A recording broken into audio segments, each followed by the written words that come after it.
Okay, it's time to scratch. It's a scratch break. Watch out for the high-tech patch on a toothbrush.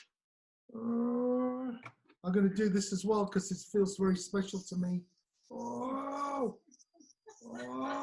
oh, oh. So, everyone, what am I doing? What the, I'm losing my mind. I am losing my mind. Everyone, it's time to scratch panel number 7.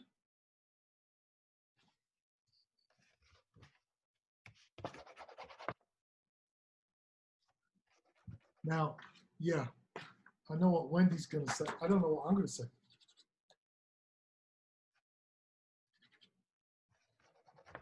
Yeah, I know. I know, Wendy. I feel your pain. What is that? Well, well, see, here's the thing. I mean, the label on the bottle said money. It smells like soap. And what's funny is I thought I asked you for sweaty balls. So I thought you were playing a joke on me by giving me soap. No. Well, plus, as a point of reference, sweaty balls is not available. Damn. However, later this evening, but maybe I just haven't smelled enough money in my time. Right? I mean, I like this smell though. I like the smell. It's a little bit but grandma's bath salts, right? I think. Yeah, it's a little clean. It's a clean smell. It smells like me, actually. I like it. But yeah, I don't know about. Yeah. It's definitely not money though. Here, sniff this. Oh, that's so hip hop of you. It was hip hop of me. Crashing the bands. Come on. So I had it for comparison. Yeah. Yeah. So yeah. I don't know that was money. Oh, nice, Wendy. Nice. Huh? You really rose to the occasion. Thank you. I like Greg. I love that conversation with Greg. But Me too. He just chose his favorite smell. That's fine. No criticism here. But you, with the title of your talk, was it sniffing out the money? I brought money. I went to the bank for this. I had to make an appointment to get that. So how would I introduce you? I don't know. Do you want me to do it? Yeah. Okay. Yeah. I'm happy to. So my name is Wendy Day, and I run the Rap Coalition, which is a not-for-profit organization in the rap music industry. That's the free side of what I do. And then the for-profit side of what I do is I help rappers and pop artists make money with their music independently. And usually they come to me for 2 reasons. They either come to me because they want a record deal, or they come to me because they want to keep ownership and make as much money as possible with their careers. And because I've been doing this for 28 years, I've gotten a little bit good at it. So I've been able to help build some incredible artists, both on the independent side and on the major label side. And by that, I mean, I've helped them get leverage so that they could go in and get ownership deals. Guys like, I've worked with Master P, I've worked with Twista, I've worked with Do or Die, I've worked with David Banner, Eminem, Cash Money, most recently an artist named Trouble out of Atlanta, part of Duct Tape's crew, and Little Donald. And Little Donald decided to stay independent, but there was a point where the major labels were trying to throw money at him and offer him a few $1 million. And he was actually smart enough to say, no, I believe I can do this myself. And he has. Wow. But that's, I tell people the only way to get the deal that you might want is to not need it. I mean, Correct. he could have said, give me another million, and then, but that's the only way to get that deal is to not need the deal. Correct. I would also add that you are a kind, generous person Thank you. who's Oh, educator. I forgot to say educator. okay. You're an educator, a mentor. I don't know if you saw any of Ad 2's panel. He was I did talking not. about he is a mentor. He is mentored by Common, amongst other people, and he is a mentor himself to the youth on the south side of Chicago. And people were just crying through some of his things. But you're an educator. You're a mentor to me. You made me cry in a car park, the car park at Milliken, over by the Commons. If there are I any, rock. Wendy came out on the tour with us almost exactly a year ago. Yeah. Um, It's one of the most amazing things I've ever done. Like all kidding aside, I have a very warped sense of humor, but without a doubt, in looking back on my 28, almost 29-year career, that's in the top 3 things that I've done. It might even be the top thing I've done. wow. Well, and Please don't cry. No. I just want you to say that again so I can record it for for a highlight reel. But just so you know, we have a student who I'm not sure if he's online today because he's traveling with family. But I've got pictures of you and him speaking. I think it was definitely in Texas. It was a place where I stole the sign that I sent to you. It's in my office, big face. Yeah. I think that was Dallas.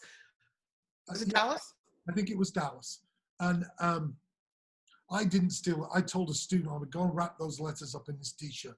And the students were accomplices.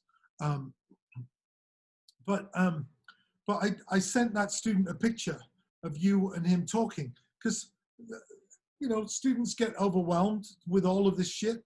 And I'm like, listen, man, I've got a picture of you chatting with Wendy Day. And I know people who would shit their pants to be chatting with Wendy Day, and you didn't shit your pants. So I'm sending you this picture, put it on your wall. And I love it. so very generously just came out on that. And that's what made me cry. We were up against so many stressful things. I remember talking to you from the car park, and I'm like, this is great, Wendy. I can't afford to have you come out. It's just not going to work. And you're like, I don't fucking care. I'm coming out. And I'm like, oh. No. I had assumed that I would have to pay for it. So I felt like I saved $1. Well, there we go. So, and thank you for doing this. So,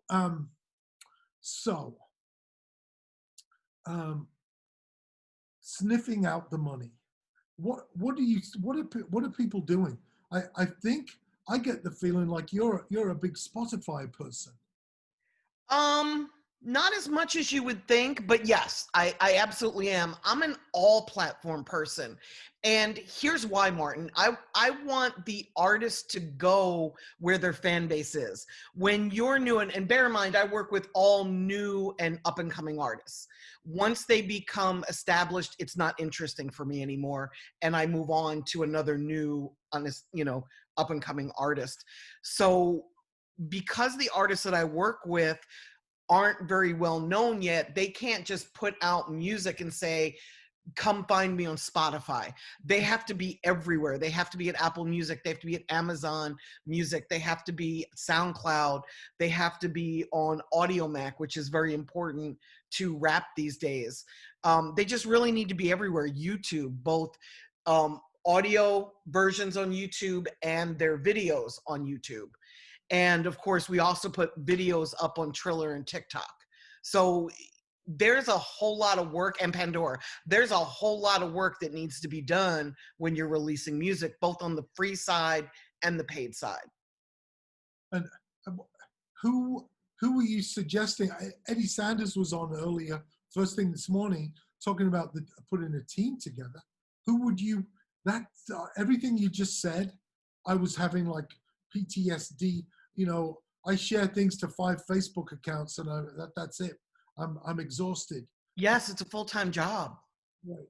Are you finding people? Are there people on your team that do this? Yes and no.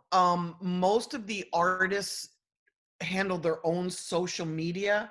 So with social media, it's a full-time job. They're going to choose to be on maybe TikTok and Instagram, or TikTok, Instagram, and Facebook, or maybe Twitter, Instagram, and Facebook. It really depends on the market that you're trying to reach. The younger the market is that you're trying to reach, the more you're going to include TikTok.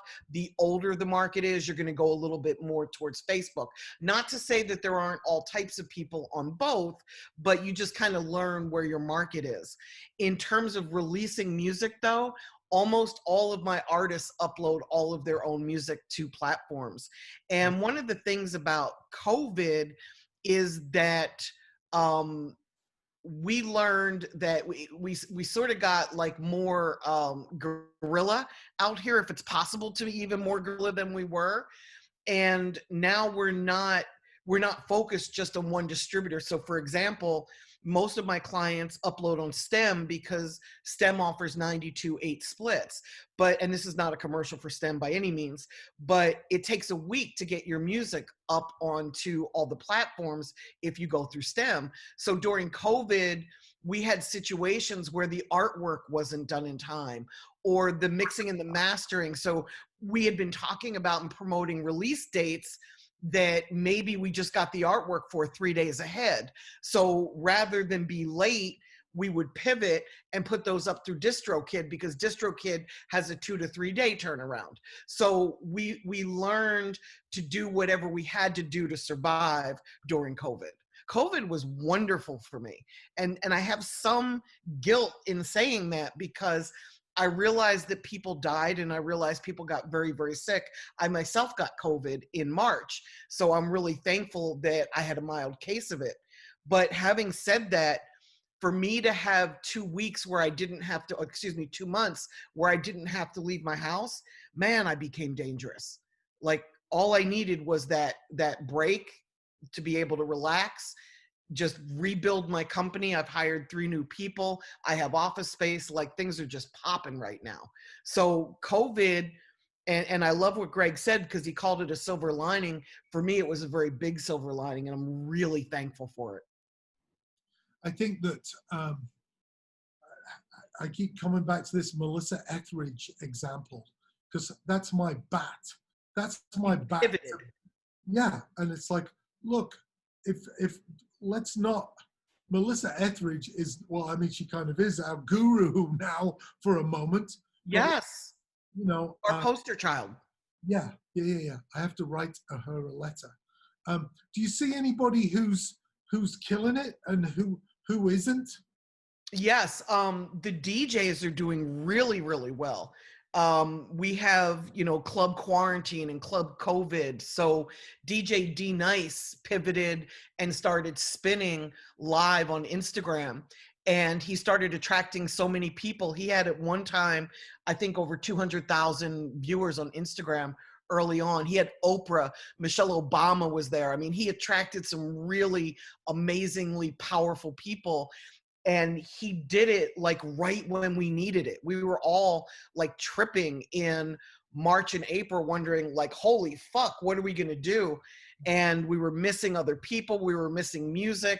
And here comes one of the greatest DJs and photographers out of hip hop to say, okay, I'm gonna spin live and I'm gonna do it for the love. And then he teamed with Instagram to make sure he wouldn't get shut down, because he was playing other people's music and not paying the licensing fees. That was going to be my next question. I just saw Twitch had some kind of really bad problem where people who are making their livings on Twitch, the gamers with music in the background, just got a bunch of their videos pulled down. Yeah. With a 3-day warning from Twitch, wow. Which is like, wow, we've got to do better. It's like, I don't think it's good enough to say you've got to do better. You should have done better. But you knew, yeah. We should have known. Yeah. And in hip hop, in January, a whole lot changed. We run a lot of Google ads and Facebook ads and YouTube ads, and a lot changed with our ads. It probably doesn't surprise you to know that in hip hop, we have a lot of scantily clad women. We have some guns. We have some smoking of weed. We have some hand signs from people that belong to different organizations. And YouTube and Facebook outlawed all of that stuff for ads. So if I want to advertise on YouTube now, my stuff not only has to be clean, it has to be squeaky clean. I can't even have an ass cheek. Like short shorts don't work. I can't smoke a cigarette. I can't even make the hand sign like a gun and point it at the camera or point it at somebody. Like they become very, very, very extreme. So we've kind of learned since January what we can and can't do. So we had already pivoted away from a lot of the negative stuff that we can't do on platforms. And a lot of the guys who do go on Twitch have learned that they can't play music in the background, even if it's really, really faint, because a lot of the record companies, they monitor social media and they monitor platforms to see who's misusing their music, even if it's just way in the background. Wow. So Spotify. Mixed feelings. Yeah, I said, I know I said, well, I think the last 4 years, their payments have reduced by at least 8% each year.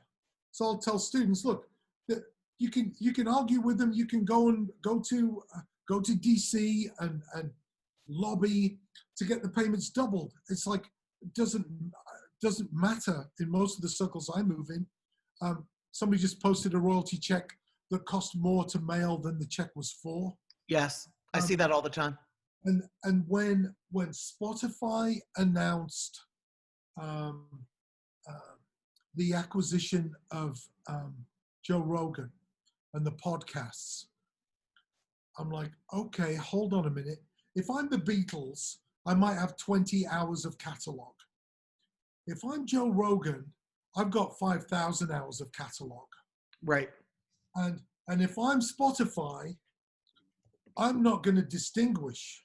An hour of content is an hour of content, and that's not fair if you like Yellow Submarine or Rubber Soul or Eleanor Rigby. But if I'm Spotify, I'm going to argue that, and I think that's what they just did. Now that shoebox of music that is Spotify, I think they're going to say, oh, we're going to split the revenues so that the podcast is separate out of that big box of money. And it's so many hours of content that I think it's going to decimate the music money that's there. Wow, that's a scary thought.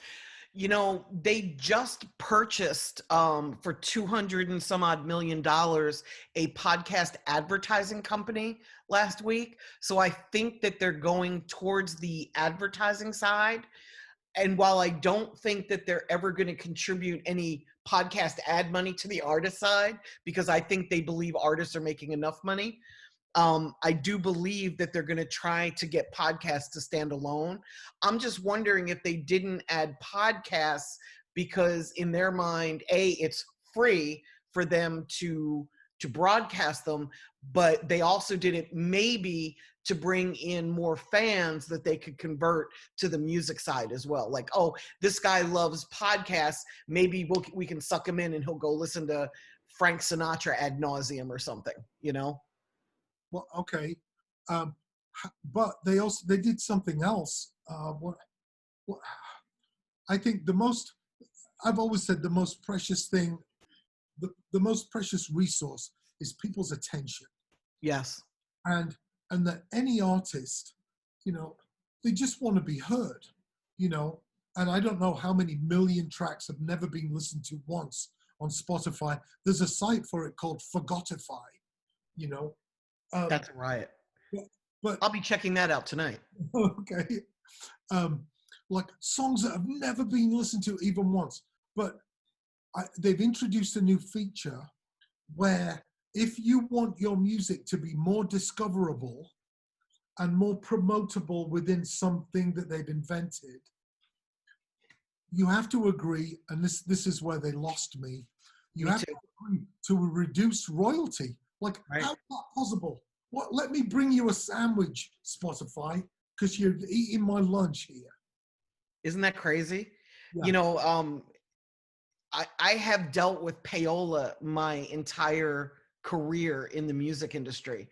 And if that's not payola, I don't know what is. And if I'm going to pay payola, I want to make sure that it's for something that really benefits me.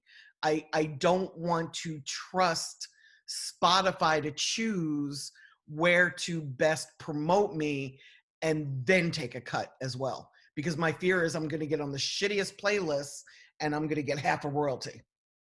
Right. And I mean, we gave a shout out to Melissa Etheridge. I want to shout out to Taylor Swift, because her last deal was at Universal. She said that in the event that they convert Spotify shares to money, then a certain percentage of that money will go to their artists, and the legal phrase, without regard to recoupment. So if you're Right. $1,000 unrecouped, you're still going to get some money because your label made money by doing a deal with Spotify that might not have been beneficial to you. Exactly. And just to elaborate on what you're saying, just so that everybody watching this understands, when Spotify first came into appearance in the US, they did deals with each of the major labels and gave them a percent ownership in stock because they wanted to make it lucrative for the labels to do this. And I think Sony and Warner have both sold a chunk of their stock, but they did not split the money with the artists. So they kept it in house. So that's what Martin and I are talking about. The labels don't really control Spotify per se, and I'm answering a question that's in the chat. But because of their power, they certainly have sway. So I don't want to. I don't want you to think that, you know, the label presidents are sitting back going, you know, like this at Spotify. It's not quite like that, but they do control the artists and the music that gets on there. So if, for example, Universal were to say, okay, we're not going to give you Drake, or Atlantic were to say, we're not going to give you Ed Sheeran, they'd be fucked. So they're not going to do anything to piss off any of the major labels so that they don't get the major artists. And you just mentioned, I don't know, 15 platforms while you were talking about platforms. And I did. There's one, I'm like, oh shit, what was that? And I've forgotten the name of Audio Mac? Audio Mac. That's one everybody forgets. What is it, just a regular? It's a platform that is in the Complex family. So back when we were trying to get on blogs, like 4 or 5 years ago, if we wanted to get on anything like Pigeons and Planes or Smoking Section, we had to upload to Audio Mac because that was the platform that they used to embed into their articles. Well, because of that, what happened was, and I think it's the founder of DJBooth.net that created Audio Mac, but because of that, they've now become a discovery platform. And I guess about 6 months ago, it just really kind of exploded, and they almost became like what SoundCloud was 3 years ago. Like all of a sudden, the New York Times is writing about them. Warner Brothers just did a licensing deal with Audio Mac to get all of their music onto Audio Mac. It was one of those really cool discovery sites that a lot of people didn't know about, except the real hip hop heads. Oh, okay. I have a platform. We're talking to them now. It's called TrackLib. Are you familiar? Yes, that's for sampling. Yeah. Well, so instead of that maybe that will be useful for some of your clients. Instead of just clearing samples, you upload multi-track sessions, and the horns in Middle Child are from an outtake from a 1970s session that, of course, has been really fantastic for J. Cole and for the label that owned that unused multi-track from the 70s. Right. It's just kind of, yeah, Abby put the TrackLib thing in there. It's, thank goodness I don't have to travel anymore. I can just stay here and just dive into all of these different platforms. It's really kind of wonderful. There's another platform for producers in hip hop, and I think it's called Slice. It's similar to a TrackLib where you can go and pay one price to sample music. It's really kind of changed the game for producers in hip hop that sample TrackLib and Slice. Oh. Do you want to do another scratch and sniff? Yes. I feel like you might, because somebody was asking, I don't know, about something, and you mentioned smoking and weed and whatever. So where is, okay, so I have to cross-reference all of this. Okay, let's scratch. Let me see. Oh, okay. Let's scratch. Hold on a second. I've got to find my numbers. Well, that's number 3. There we go. Let's scratch number 2. And it isn't number 2, just so you know. It's of a folk. What do you think, Wendy? Ew. Well, I don't smoke, but it smells like weed. Ding-a-ding-a-ding-a-ding. Do I win the prize? Yeah. So, Ew. and one of the reasons I put that on there, even though we are a university, and weed is legal most everywhere, I just thought it would be useful for people to have a card in their possession with a scratch. I know weed is that. So right. My car might smell like one, but You keep popping up on the screen. There. there was a scratch and sniff card from this crazy English guy. I just figured it might be good for, or maybe there's some kids on the call who are like, no, Dad, I haven't been smoking weed. I attended a scratch and sniff conference and we were told to scratch panel. Yeah, they nailed it. There's a bunch of cops with dogs at my mailbox. Well, you know, my first experience with scratch and sniff was a blueberry white vinyl 7-inch single, which is actually the reason I throw muffins, Wendy. And I would throw this white vinyl 7-inch into the crowd and have everybody smell the blueberry smell. And at that time, people were like, how are we going to sell music? How are we going to sell music? I say, keep this single. And people are like, what is he doing? We came here to learn how to make money from music, and he's throwing 7-inch. But that is how you make money from music. Right. I'm like, okay, I can't sell you the music, but can I sell anybody a muffin? And people are like, oh, fuck. Yes, I'm desperate for a muffin because they just smell blueberries. And then I would throw muffins at people. And like, now what is he doing? He could have sold us a muffin. I'm like, yeah, but now I could sell you a glass of milk. And people are like, oh, yeah, I want some milk. I was just trying to illustrate, like, you know, yeah. Oh, Lord. Increasing demand. You're illustrating building demand. The dean, our dean of the Millikan University is on the line, and Laura says, my card is in my office. I love it. Also, you'll be happy to know that Laura also has my voodoo doll in her office, and she will entertain me some days by sending me pictures of my doll slammed in a refrigerator, my doll with a brick like if I a brick on my chest, you know, I'm just jammed into a coffee mug. I'm just waiting for my feet on fire or something. Oh, Yeah, if she ever sends you one of them flaming, you've done wrong. yeah. Yeah. So here's a question from Stephen or Stefan. What about mentors and internships? I've been looking for a long time. Laura said, thanks.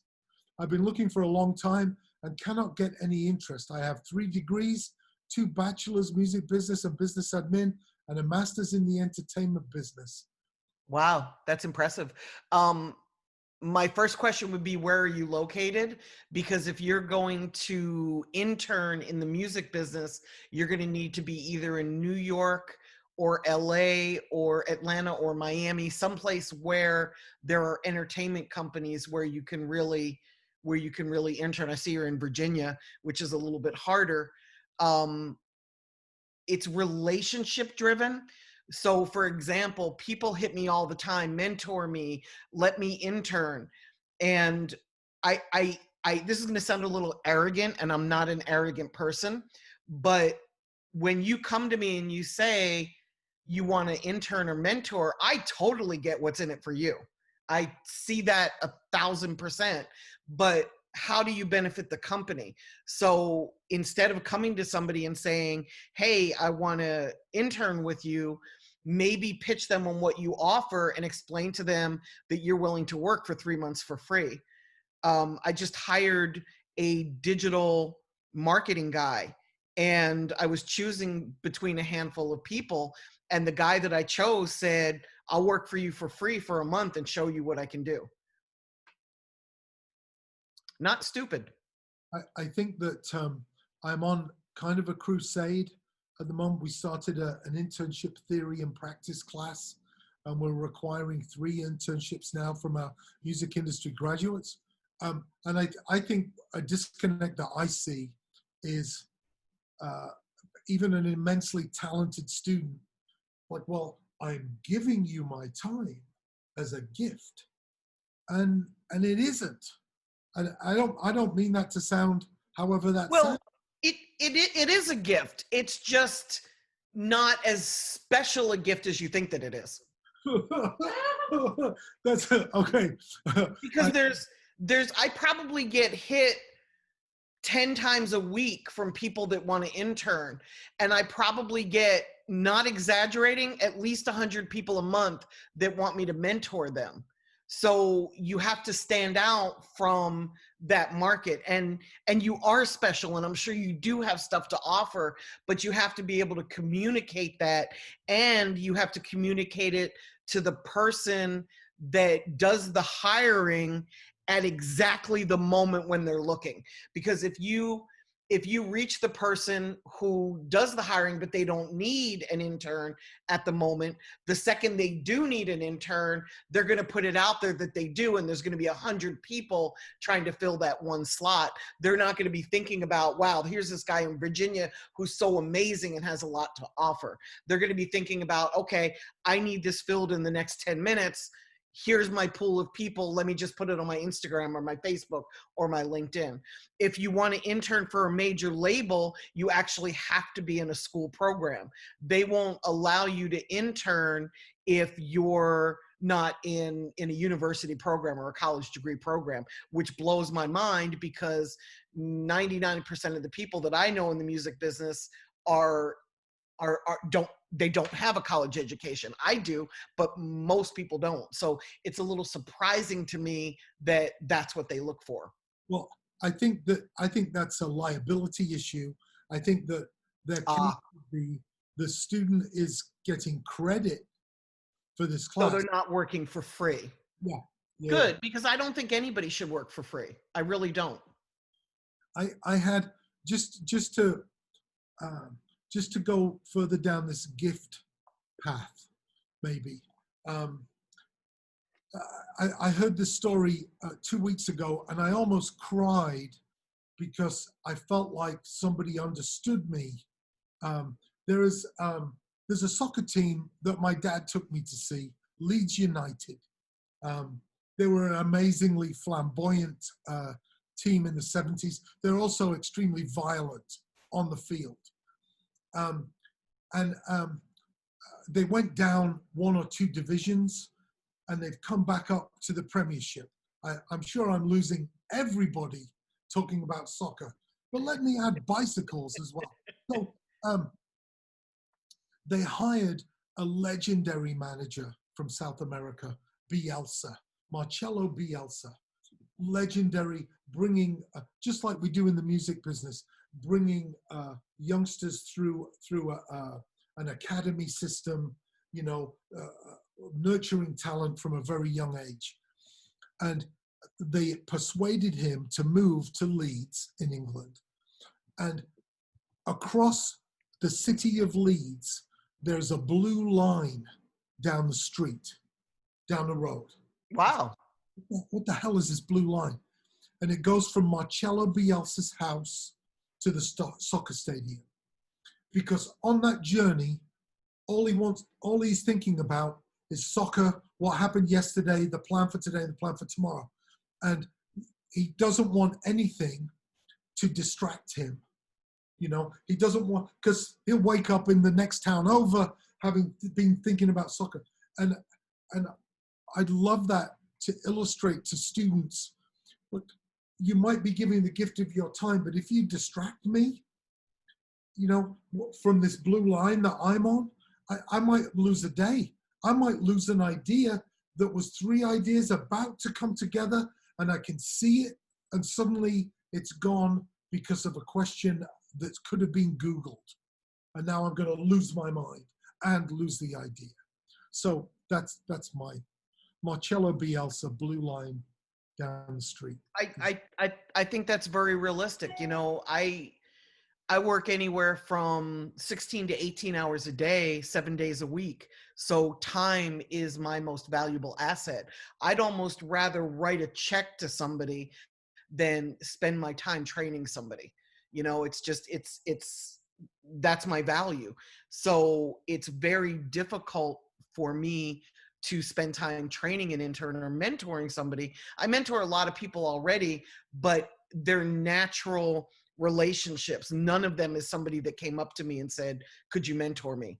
It's somebody that showed a lot of promise and asked the right questions, or they approached me after I spoke on a panel and we had something in common, or they were introduced to me by somebody that I respect a lot, or somebody that I just saw doing something that I found valuable, and I came to them and said, hey, if you have ever have any questions, please feel free to call me, which apparently a lot of people don't do. So I got a lot of calls doing that, you know? So there's a question from Sammy. How did you start working with M? I'm not sure if I know the answer to that. I saw him standing outside of the Athenaeum Hotel in Detroit. I was speaking on a panel, and I had driven from Chicago, and I had a rapper with me called Rhymefest. Rhymefest is the guy who wrote Jesus Walks for Kanye. And Rhymefest and I went to this event. I had forgotten about the time change. So when I got to Detroit, I was late. Silly me. So we didn't have a chance to eat. We got to Detroit and I had to go right onto the panel. The panel was a 3-hour panel. By the time I was out of there, I hadn't eaten all day and I was starving. And when I came outside, Eminem was in a cypher. Rhymefest was also in that cypher. And I said to Fest, come on, let's go to Denny's. I'm starving. And he jumped in the car and he handed me Eminem's demo. And to be honest with you, I was just really fucking hungry. I didn't really care about listening to music. So I tossed it on the floor in front of him and started talking about the panel. And I'm driving, right? And you know how when you're driving, you can tell somebody's staring at you? And here's Rhymefest in the passenger seat, like, just, I have to do it this way because I forgot it's backwards here, just staring at me. And I'm like, what? And he said, you're white, he's white, you know how hard it is, you just threw that man's demo on the floor. So he peer pressured me into listening to it. And I was on the highway at this point. We popped it in, it was a cassette, that's how long ago it was. And it was so good that about 30 seconds in, I made a U-turn over the grassy median, went back to the Athenaeum Hotel, told him, get in. And we all went to Denny's, and we sat at Denny's, and I sat there explaining to him publishing and how to get a record deal. It was his talent that sucked me in. I tried shopping him a deal. There's no label out there that was willing to sign a white rapper at that time. It was just a terrible time. In hip hop, Milli Vanilli, who's not hip hop, had just been stripped of their Grammy for lip syncing. So there was this backlash against white pop and white hip hop artists. And there was not a label out there that wanted to sign him. I tried getting The Source to write about him. That didn't help. I tried, doing events where he was showcased. That didn't help. So I set up an event in LA called Rap Olympics. And when he won Rap Olympics, there were two events going on that I was overseeing. One he lost and one he won. The prize for the one he won was to go on Sway and Tech's morning show. And when Dr. Dre heard him, he got all excited and came to the radio station and started working with him on the spot, which was really cool. The funny part about that is when Dre and I had this conversation, he told me he was on one of the freeways in LA and he made a U-turn where where the opening for the cops is, to go back to the radio station. I said, that's what I did. So it's kind of funny, like Eminem is the U-turn rapper. He's the guy where you have to break the law to, go pick him up. Wow. And then there was a question earlier that kind of, that this leads into, was how is it to be in that rap world as a woman, as a white woman? It's it's got pluses and minuses. One of the pluses is that I stand out. People remember me because I'm white and I'm female. So, and it's funny because there's, now that time has gone by, there's other white females where people walk up and say, are you Wendy Day? And they say no. It's kind of, if they were smart, they'd say yes. It was hard in the beginning, but I'm not somebody that pays attention to what other people think, as you probably can guess. Like, I didn't even comb my hair yet today, and I'm sitting here in front of, a bunch of people. I'm not somebody that gets wrapped up into what should be or convention. I never really pay attention to what people think or what they say. I make a list of goals and then I put blinders on and I just go for it. So after a while, I think people saw how much I was accomplishing and they couldn't really bitch about me. When I first started, I'm sure they thought that I was there to hang out with famous people or to fuck rappers or whatever one thinks when one sees a new person in the music industry. But very quickly, I produced a track record that was pretty special. I've done some really cool shit. And but you're an industrial, you were an industrial music fan as well. Yes, and a rock fan. Yeah, absolutely. I grew up in a suburban neighborhood, the suburbs of Philadelphia. It was a white Jewish neighborhood. It was very wealthy. My family was kind of poor and we were Christian. So I grew up always being the outsider, Martin. I was never comfortable where I was. And there's a lot of comfort in being uncomfortable. Now it's kind of funny because when I'm around a lot of white people, I'm uncomfortable because my world is so people of color, but I grew up being uncomfortable and I got into industrial music. I moved to Montreal in 1987, I think it was. And I became a huge fan of Ministry and Skinny Puppy and Front 242 and some really amazing industrial acts. And Montreal was a huge market, as I'm sure you know. Montreal was a huge market. And that became my world for 3 years. And then when I moved back to New York in, actually 5 years, when I moved back to New York in 92, that's when I started Rap Coalition. So I was always a rap fan, but I was never the kind of music fan where I was just one genre. You know, like I love Led Zeppelin. I love AC/DC. I love the classic rock. So it's not just industrial or rap. You know, I love George Winston, who's a fucking piano player. You know, Vince Guaraldi, who played Linus and Lucy. You know, so my taste in music is very varied. You know, but you're right. I love industrial music. Yeah, what was that? The club in Montreal, Foufoune Electrique. And I asked, oh, it's such a French, it's such a sophisticated name. What does it mean? They're like, electric butt cheeks. I'm like, okay then. Right. That's so cool that you remember the name of that club. And then the radio station there was CKUT. Do you remember CKUT? CKUT. I probably have a T-shirt somewhere. I still remember. I remember two things from Foufoune. One was I was there with Killing Joke, and they put strawberries and dark chocolate and slices of orange in the dressing room. I'm like, oh my goodness, this is how sophisticated. And then we also played there with Mufti, FM Einheit from Einstürzende Neubauten, had his own band opening for Pigface. Yes. We had an outbreak of spinal meningitis the night before crossing the border, and I played drums with his band. I was playing drums with Pigface. My drum tech was in the hospital, and FM Einheit was handing me towels and water. It was, yeah. Amazing times. Yeah. So any last pieces of advice for, I know we have a bunch of students on this. Absolutely. And you know, even though COVID is keeping most people in house, we're still doing work on the streets. We're still handing out download cards. We're still hanging posters. Any place where there are people. Some of the colleges, I'm in Atlanta, and Atlanta is sort of back to normal, and I'm not saying that's a good thing, but we're still hitting the streets very heavily.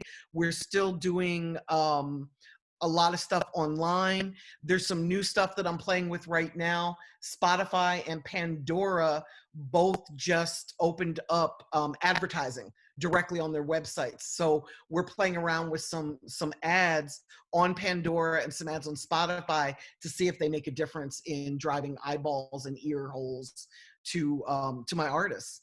We're still doing a lot of park parties. We're giving away pandemic packs.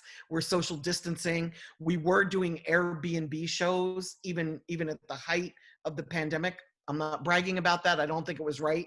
But, you know, a lot of 18 to 23-year-old rappers were not necessarily in the age group of people that were getting sick.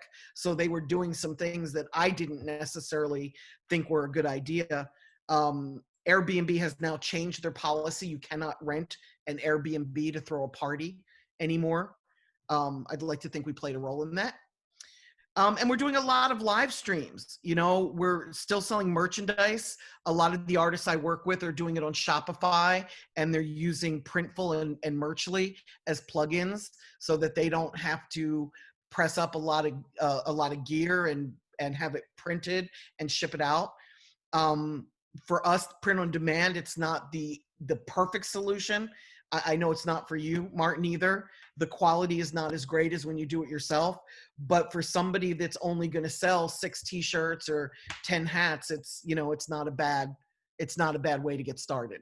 Right. Somebody just asked the merch sites again. Was it Merchly? Printful and Merchly, and they're both apps inside of Shopify.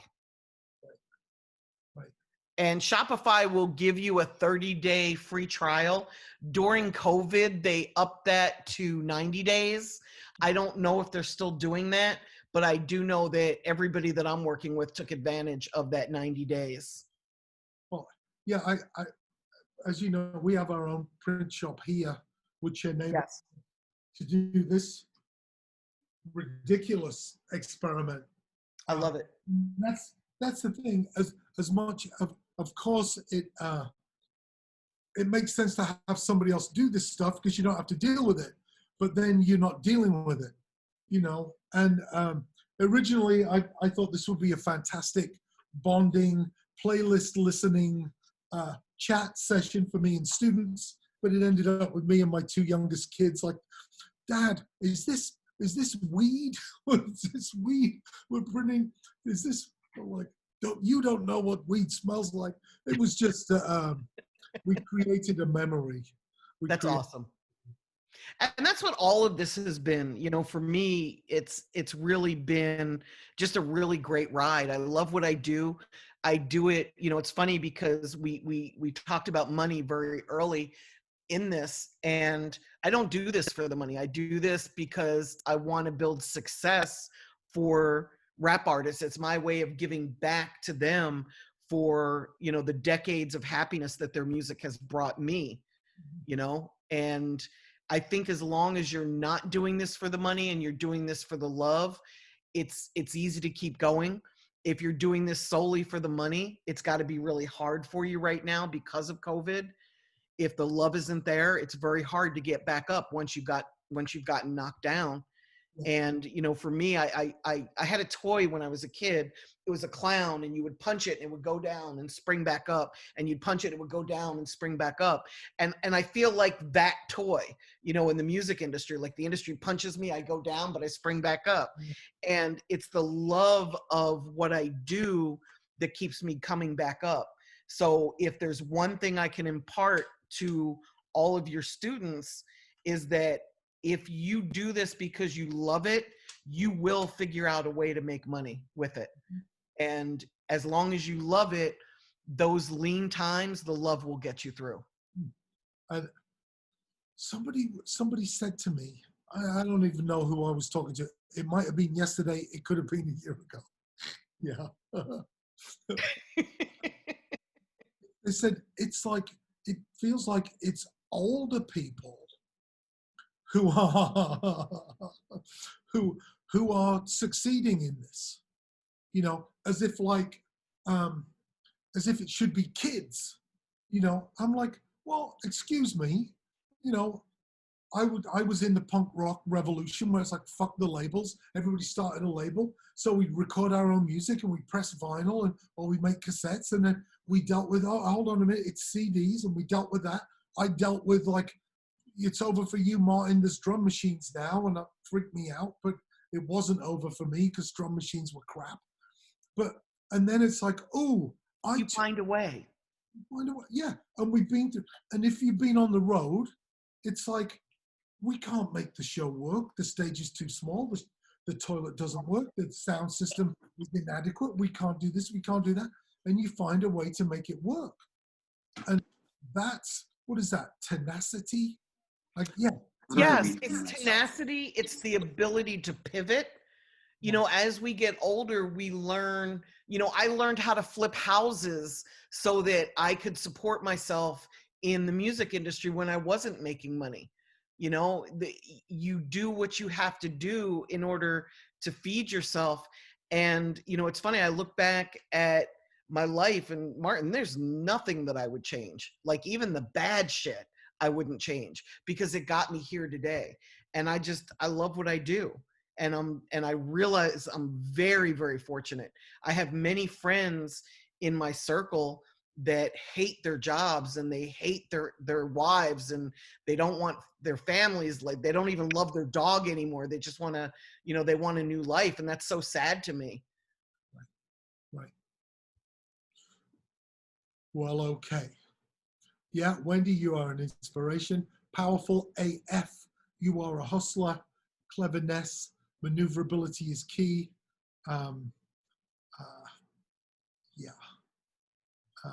Everything happens for a reason. I like, what was Bruce Lee? You make stepping stones out of stumbling blocks. And then I don't know where, Yes. Get knocked down 3 times, get up 4. Exactly. Get knocked down 103 times, get up 104. Exactly. I see Michael Dent had said that he should learn to flip houses. And I don't know if you were joking or not, but now's a really great time to learn how to flip houses because the economy's so bad. Yeah. And it's about to get a little worse before it gets better. Well, thanks for spending the time with us, Wendy. I'm so happy to be here. And you already know, you can just say, Wendy, I need you, and I'm there like that. I would walk to Milliken if I had to. Okay. Well, that's really nice to hear. And that's got to be nice for students to hear, because this is also so valuable and inspirational and hopeful. Today, there's been a few tears shed today, but oh, there's a question in the Q&A, Molly says. Can you speak on how much things have not changed? Yes, things haven't changed. It's still about great music. It's still about building a fan base. Music is still subjective. So you may think that there's an artist who's the best artist in the world, and somebody else thinks that they're bullshit and they're a joke. It's very, very, very subjective. So the goal is to find your lane and your fans, but you still have to make the best music you can. It's still about, if you're going to be a star, it's still about the opposite sex wants to fuck you and the same sex wants to be you. So, you know, I learned that very early on, that if you were a star, people wanted to spend time with you. They wanted to be around you. They wanted to hang out with you. And, you know, that's not changed at all. It's still about finding your fan base and reaching them. And it always will be. Wow. And I'm sure Michael Alago would say, and will say at 6 o'clock, it's not always about the opposite sex wanting to fuck you. True. True. Well, thanks, Wendy. Thank you, Martin. Thanks for your time. Thanks for doing this. I love you for doing this. Well, it's so important. I'm very hopeful. I don't know if it will be the spring. I don't think it will be. Maybe the fall. We'll get to do one of these in real life. Not that this isn't powerful real life stuff, but we'll get to do this and be in the same room and feel the energy. And I would love that. I'd also like to help you set up another tour, but I'd like it to be sponsored more heavily so you have less stress. Yes. Yes. Good idea. Good idea, Wendy. Thanks. So thanks, Wendy. We're going to have another scratch session for our next panel, which is, awesome. See you, Wendy. Thank you. Bye, guys. House concerts and alternative touring. Can we roll the little video intro? Because I've got to have a pee again.